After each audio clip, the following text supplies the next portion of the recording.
नमस्कार, मी विशाल परदेशी. या बुलेटिनमध्ये आपल्या सगळ्यांचं स्वागत. वेगवेगळ्या राजकीय घडामोडी आणि त्यातच एक महत्त्वाची ब्रेकिंग न्यूज अशी येते की राहुल गांधी काँग्रेसच्या अध्यक्षपदाचा राजीनामा देण्याची शक्यता आहे. उद्याच्या काँग्रेस कार्यकारिणीत राजीनामा ते देतील असं कळतंय.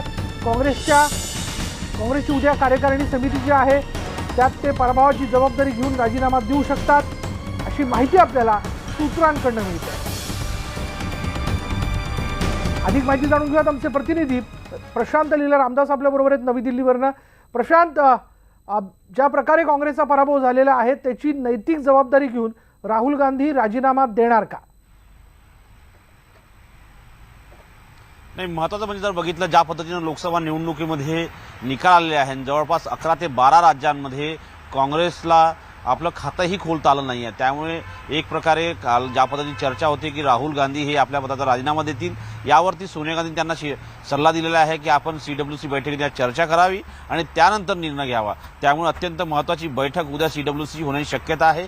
CWC ज्याला काँग्रेस कार्यकारिणी समितीची धोरणात्मक निर्णय घेणारी अत्यंत महत्त्वाची समिती मानली जाते, त्याची बैठक होणार आहे. त्या बैठकीमध्ये आता राहुल गांधी काय बोलतात आणि त्याच्याकडे सगळ्यांचं लक्ष लागलं आहे. पण महत्त्वाचं म्हणजे ज्या पद्धतीनं राहुल गांधी यांनी आपल्या पदाचा राजीनामा देण्याचे सूचक दाखवलेलं आहे आणि महत्त्वाचं म्हणजे या सगळ्या पार्श्वभूमीवरती उद्या जी बैठक होईल त्या बैठकीमध्ये पक्षाचे वरिष्ठ नेते काय निर्णय घेतात हे पाहणं महत्त्वाचं ठरणार आहे. स्टुडिओ प्रशांत, तो आपल्याबरोबर असाच थांब. आणखीन काही घडामोडींवरती आपण तुझ्याशी चर्चा करणार आहोत. त्यातच आणखीन एक महत्त्वाची